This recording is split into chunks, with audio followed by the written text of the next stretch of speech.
Yo guys, it's American Fox back again with another story time. Now this time, this one's kind of weird. This one's definitely a weird one. So, anyways, I go to this dance. Okay, it was like a semi-formal dance at my school. It's like homecoming, except it wasn't homecoming. But afterwards, I was supposed to go to this party. Well, I went to that party, and it was at the most ratchet hotel ever. Like legit the creepiest one. This was where the prostitutes took their men, like, yeah. This was where all the drunks went.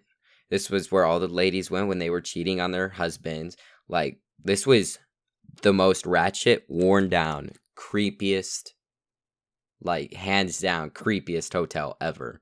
So, anyways, we're staying the night in this hotel for my friend's birthday.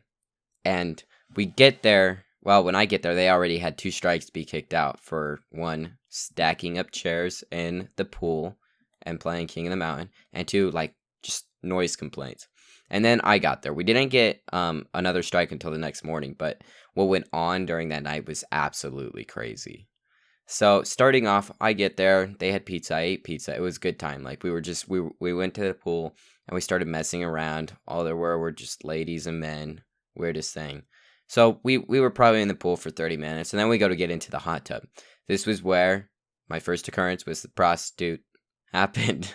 So this girl is probably 20, okay? And she's probably from the South. She had that accent. And then she's with this 60-year-old man. Grossest thing ever. Anyways, but age is just a number. But then... Anyway, so I started talking, like, we're talking, I didn't know she was a prostitute, and then she's like, yeah, I just graduated at this college in our town, don't want to really give away my location, but, and so then she says that she had, like, she did 4 years of college to get her, to get something in business. I wasn't really paying attention at the time, and then she goes, yeah, but because I was a manager at Walmart for some time, but I just wasn't getting good pay, so now I'm a prostitute. I dropped my jaw. Oh my gosh, I dropped my jaw when she said that. Like, I was just so mind blown how she just came out and said, I'm a prostitute.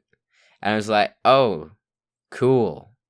Good for you. It's like, I don't know how to respond to something like that. It's like kind of weird. And like something you shouldn't tell people. Like, I'm just 16 or I think I was 15 at the time. Yeah, I was 15 at the time. And she just said, yeah, I'm a prostitute. It's like, nice.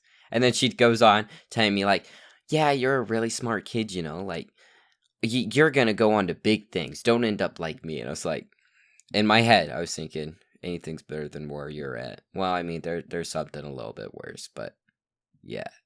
That's what I was thinking. I never said that. I just said like, oh, thanks. Yeah, you're really nice.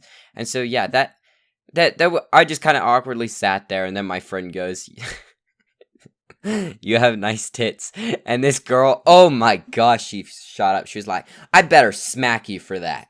And I was like, so blown away. It's like, you're a prostitute, dude. Like, don't you like those kinds of things? Like, still, again, in my head, I'm not going to say those things because she looked pissed after he said that. So he jumps out of the pool and says, fuck no, and just runs off and jumps into the pool.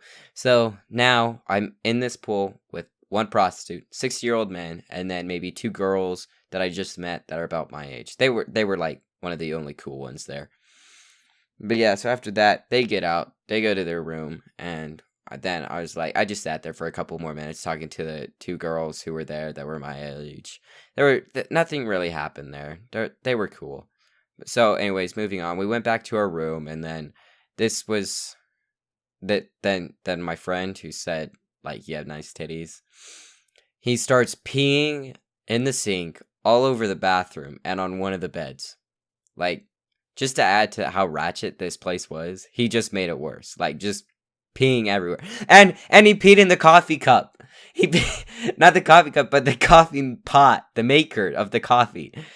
Yeah, that was the funniest thing. And so then my other friend, he takes it, he throws it at the wall, and then he throws it into the toilet. And then he ends up making coffee with it later that night, like 3 hours later. Gross is saying he never drank it. He just said, let's see if it works. And it did. It was a pretty strong coffee maker, I'd have to say. But after this, we start like running around. We're doing our thing, you know, what 15-year-olds do, just like run around, do nothing, and like cause problems. And this was when we were getting a whole bunch of candy from the vending machine. And so like there was a manager there or a janitor there, and he was just kind of watching us and stuff. And they had pool tables there, so we like go up to the front office, and the janitor was up there talking to the lady. And as I walked up, I heard him saying like, "Yo, these kids just bought a whole lot of candy. They're gonna be up all night long." And I go to the thing and up to the front desk, and I said, "Excuse me," and they just ignored me for like maybe 10 seconds, 20 seconds or so, finishing their conversation, which I heard their conversation. It was like what I just said. And so then the lady turns around, "How can I help you?" And I go, "Can we get some pool sticks and a pool or a cue ball?" Because the cue ball wasn't over there, but all the other balls were. And she goes, "Oh no, sorry, you have to have an adult over the age of 18 with you." And we're like, "What? That doesn't make any sense. Why would we have to do that?" And she goes, "And it's almost 10, so we can't even give it to you because it's almost 10, and we don't want noise complaints." And so I'm like, okay, I'm done with these people. So then I call in my friends, you know, because I know that would piss them off. And we start getting coffee. Okay. Just making our circumstances worse. We get coffee. Okay. And they start talking about us again as we're getting the coffee. But yeah, we get our coffee, we start running around, and we go back to the front desk because we only had a 20 and we wanted dollar bills for the vending machine. And we go, "Can we get some change for the vending machine?" And she goes, "No, it's 1 o'clock. You guys need to go to bed." Like acting like she is our mom, when we actually hadn't been doing anything for the 2 hours. We were just kind of sitting there on the couches talking and crap. We were really quiet. Even like people said, like, came up to us. They said we were nice and all kinds of stuff. They were good people. Like there was like 2 60-year-old couples or whatever.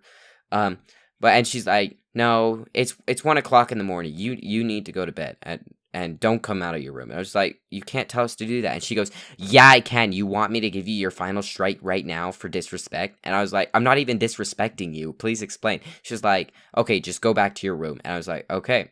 We didn't even go back to my room. I just went back to where my friends were. We started chilling, and this was when this one's really good.